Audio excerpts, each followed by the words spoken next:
Donc, bonjour tout le monde. On est dans la Semaine nationale de l'immigration, mais je ne sais pas si vous avez regardé sur la page de l'ACFO depuis lundi. On a parlé d'immigration, on a eu plein d'activités. On a parlé aussi de la semaine où est-ce qu'on célèbre les traités. Il y a plein d'informations comme ça, mais on avait une très, très, très bonne nouvelle. Une nouvelle membre de l'équipe s'est jointe à nous. Et c'est étrange, hein? Elle arrive d'un autre pays pendant la semaine où est-ce qu'on célèbre la diversité de la francophonie, la pluralité de la francophonie. Et j'accueille Sonia. Sonia, bienvenue à l'ACFO SDG. Bienvenue parmi nous. D'abord, je vais t'inviter à nous dire ton nom au complet et peut-être nous parler de ton origine. Oui. Alors, mon nom, c'est Sonia Anaïs Bellil. Alors, moi, je suis française. Nous sommes je viens d'une famille, en fait, multiculturelle. C'est comme ça que j'aime l'annoncer, puisque Hein? on a un arbre généalogique qui traverse les frontières de manière assez impressionnante. Alors, je n'irai pas raconter tout, Ah, mais mais nomme-nous un peu les différentes cultures qu'on y oui. retrouve, qu'on dit. Donc, on a essentiellement la culture pied noir chez moi. Donc, Hein? j'ai ma grand-maman qui a baigné dans la culture pied noir et ça fait 6 générations que nous sommes en France. Euh, en tout cas, c'est ce qu'on arrive à retracer en tous les cas. Et donc, on est très imprégné de cette biculture en tout cas. Et après, il y a d'autres origines qui viennent un peu d'ailleurs aussi, un peu plus Et je lointaines. crois, excellent. Puis j'ai comme entendu dire par la directrice générale, puis il y avait un petit comité qui t'ont rencontré dans le processus d'entrevue. Ils me parlaient de à quel point qu'ils avaient été impressionnés et tout ça. Puis, à quelque part, tu nous as découvert comment? Cornwall, dans ce Stormont, Dundas, Glengarry, et tu étais en France. Comment tu as découvert qu'on cherchait quelqu'un? Comment tu as découvert où ça se situait sur la planète? Et qu'est-ce qui a fait en sorte que tu as eu le désir de soumettre ta candidature pour un poste? Et je vais te laisser aussi annoncer c'est quoi le titre de ton poste pour que les gens vraiment te découvrent avec tes différentes fonctions. Alors, je pense qu'on pourrait commencer par ce grand projet qui est le projet d'une vie pour moi, qui était le projet de m'expatrier vers le Canada. Alors, c'était un rêve qui a commencé très tôt, quand j'étais au lycée.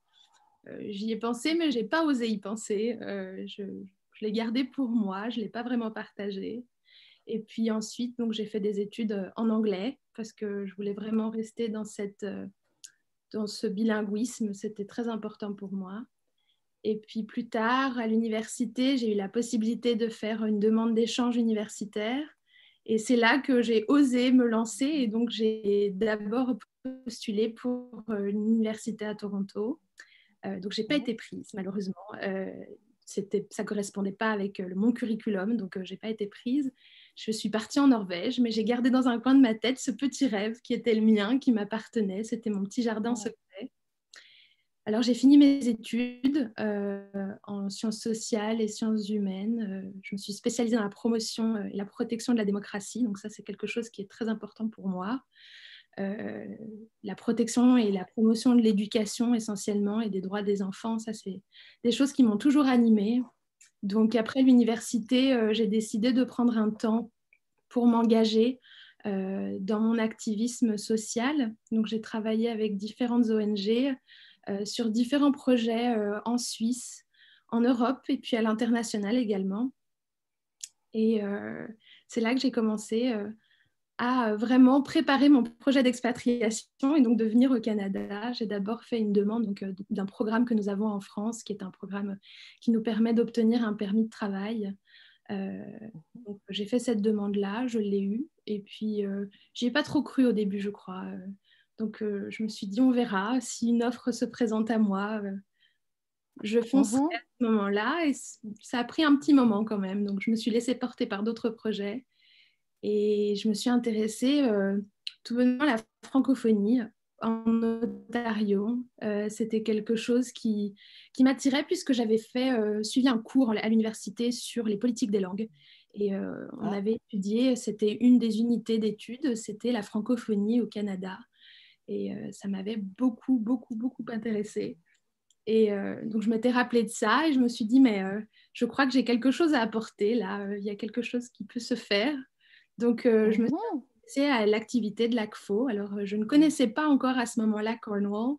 j'avais regardé des activités de l'ACFO d'Hamilton. Et puis, tout doucement, donc la communauté francophone étant si bien tissée en Ontario, j'ai eu accès à plusieurs ressources et c'est comme ça que j'ai découvert cette opportunité à Cornwall. Et j'ai un peu plus regardé ça un soir, il n'y a pas si longtemps d'ailleurs. J'ai essayé de découvrir un petit peu Cornwall et je suis tombée amoureuse et j'ai décidé que c'était là le signe que j'attendais tant de devenir donc l'agente de développement et appui au projet pour l'ACFO SDG. C'est génial de t'entendre. J'aimerais ça revenir sur certains éléments. Et tu dis bien Cornwall en plus, en passant. Tu es arrivé ici, tu es ici. Et à quelque part, j'aimerais ça qu'on revienne sur la démocratie, les droits, l'activisme. Pour différentes raisons, tu vas voir, il y a des moments où est-ce qu'il faut vraiment en parler, même en francophonie. Et c'est intéressant. Moi, j'ai voyagé un peu partout dans le monde et à toutes les fois, je parlais français. Les gens avaient plus tendance à me dire: Ah, vous venez du Québec. Je dis: Non, je viens de l'Ontario français. Il y a 1 million de francophones hors Québec. Mais toi, tu arrives ici déjà connaissante de cette réalité-là et de toute cette diversité. Donc, ça montre vraiment que tu as fait tes devoirs, tu as vraiment recherché. Oui. Et quand tu racontes ta trajectoire, on voit que ça fait vraiment plusieurs années. Tu avais vraiment un plan de match. Tu as placé, nous, on a l'expression ici, placer nos billes pour que les choses se passent. Bon, disons, je vais te ramener parce que très peu de gens voyagent présentement.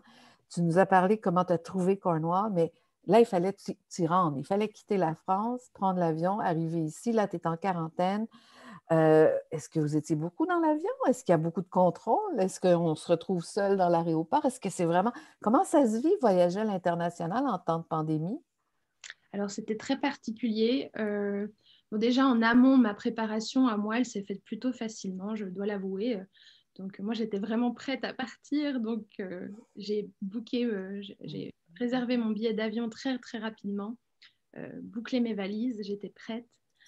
Par contre, c'est au moment du voyage où, ça, c'est quelque chose que je n'ai pas encore partagé, j'ai failli ne pas partir du tout, puisque en Ah, arrivant à l'aéroport de Genève, euh, l'agente qui était présente au moment de l'enregistrement m'a dit mais on n'a pas l'autorisation de vous laisser partir.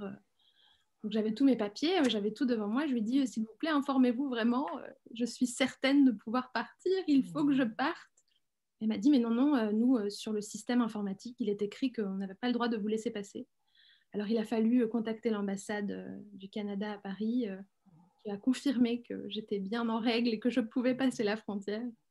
Et donc, c'est vraiment le seul bémol que j'ai eu dans ma trajectoire à ce moment-là. Ensuite, le vol, donc j'ai eu un arrêt, une escale à Lisbonne. Donc, ce vol-là, qui était relativement court, était complet. On n'avait pas l'impression d'être en temps de pandémie, si ce n'est à pour les... part les masques, c'est Ouais, à ça, part hein? les masques, tout à fait. Moi, j'étais d'ailleurs un peu surprise, je ne m'attendais pas à ça. Mais sinon, pour le vol, donc à Montréal, pour Montréal, on était très peu. Et puis c'était très particulier. Moi, j'ai aussi beaucoup voyagé, et donc j'ai jamais connu ça. Un calme qui résidait dans l'avion qui était assez surprenant. On avait l'impression que tout le monde était tendu. C'était particulier, c'était très particulier pour moi. En tout cas, j'avais jamais vécu ça de cette manière, en tout cas, de voyager et de sentir que tout le monde était dans un contrôle, mais un contrôle qui n'était pas confortable. Donc, Mm. c'est particulier. Aïe, aïe, aïe. Tu vois, il faut vraiment poser la question pour l'entendre, ces histoires-là, parce qu'on n'entend pas ça à la radio ou à la télé. Mais bon, tu arrives, on prend les vols soit de nuit ou ou de matin, et donc, et de soir. Et tu es arrivé à quelle heure et comment tu t'es débrouillé pour passer de Montréal à Cornwall? Comment tu t'as organisé ça? Je suis arrivée à 23h30. Donc c'était un petit peu tard. J'étais très bien accueillie par les services de l'immigration. J'ai eu le droit à une... Assurément, ça, j'ai pas de crainte. Vraiment, j'ai eu le droit à une aide d'honneur. Comité Ah oui, une comité d'accueil, aide d'honneur. Ah là, là, tu te sentais au pays, Ah quoi. oui, je me suis dit, mais on m'a beaucoup parlé de cette chaleur, mais enfin, d'ailleurs, je l'ai dit à la mairesse il y a quelques jours, où vraiment c'est cette caractéristique qui me surprend depuis mon arrivée, c'est cette chaleur humaine qui est dégagée de partout et de tellement de manières.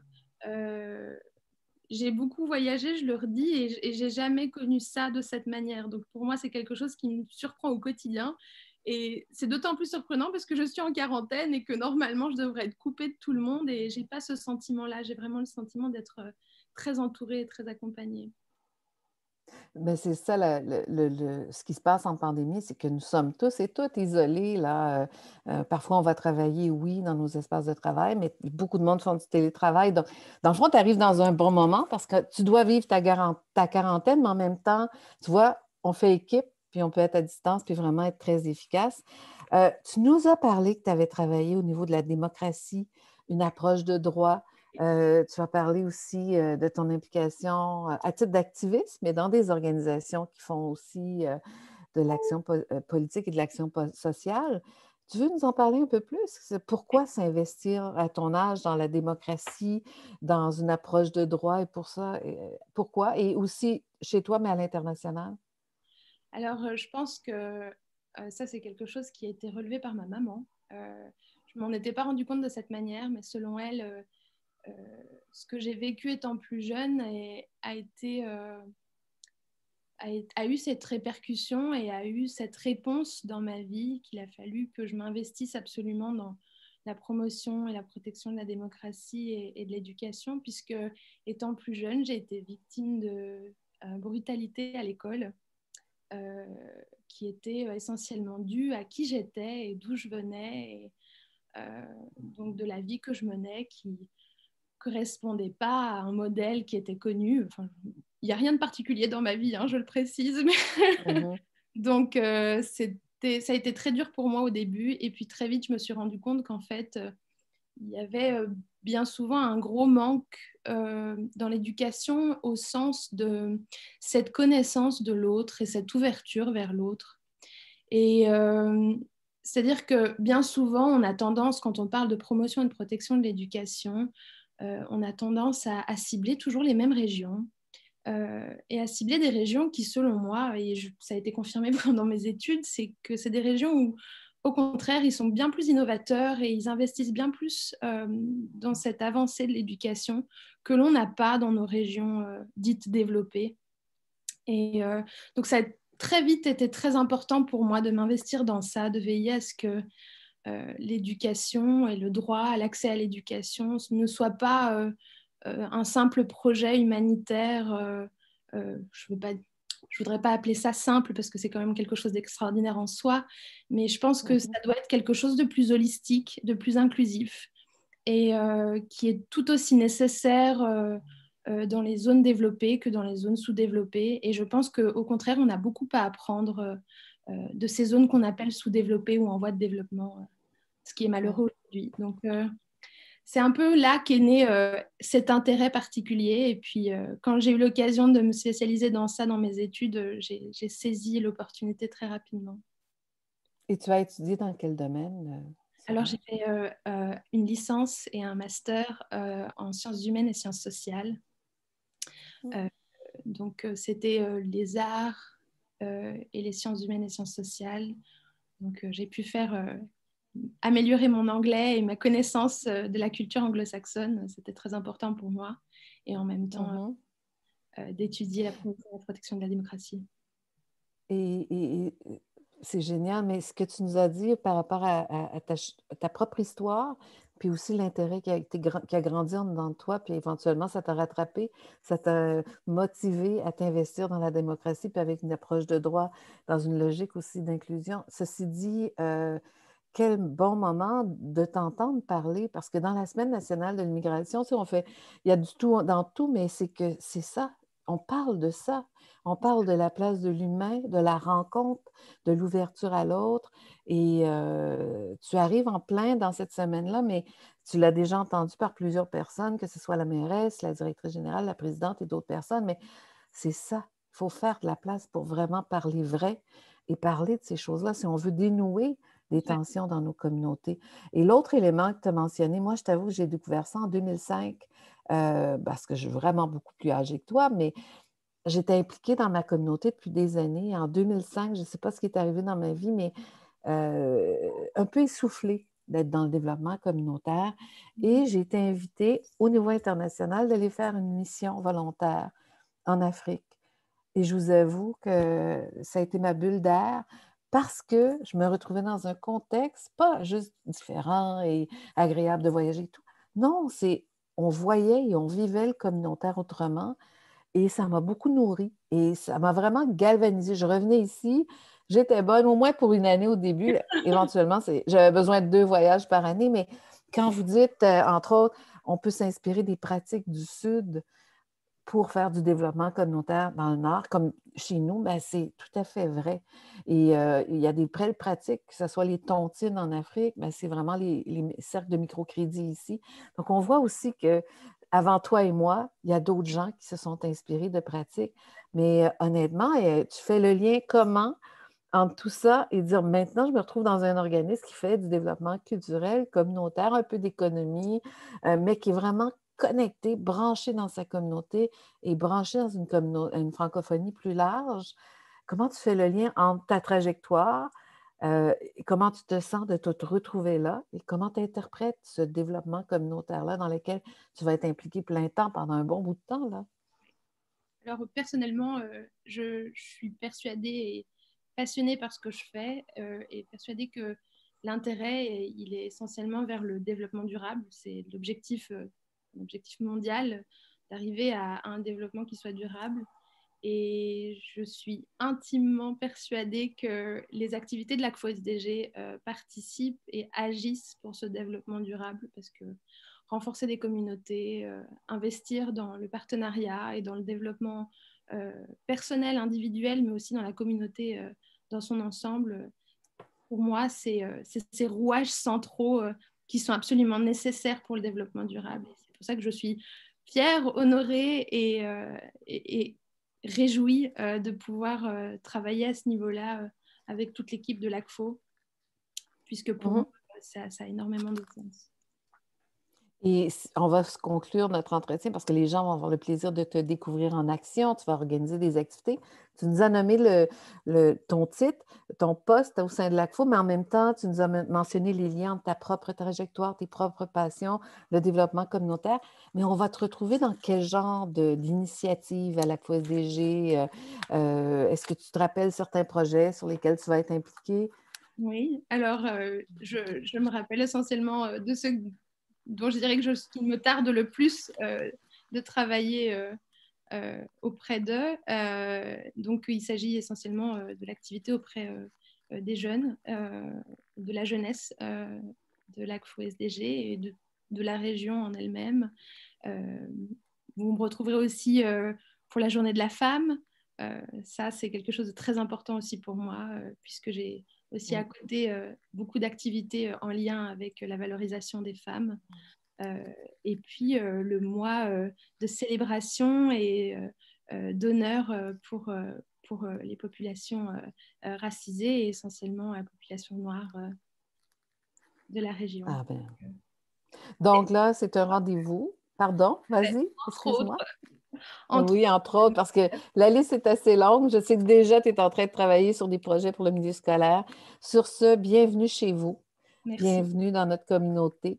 Et quel plaisir de penser travailler, de marcher à tes côtés pendant un petit bout de temps. En tout cas, on espère que ça va être assez longtemps et que tu pourras, ton rêve de t'expatrier, tu es ici, tu es chez toi. On espère que tu pourras y creuser ton nid, y bâtir ta maison, de vraiment cheminer comme personne. En tout cas, tu enrichis notre communauté et tu enrichis l'équipe. Et j'invite vraiment tout le monde, quand ils vont voir ton nom en bas d'un communiqué ou une invitation, venez à la rencontre de Sonia, accueillez-la comme moi on le fait aujourd'hui. Mais tu fais vraiment partie de la famille et bienvenue dans l'équipe. Merci. Merci pour ce chaleureux accueil. Ça me touche énormément et il me tarde de pouvoir retrouver tout le monde. À la prochaine. À la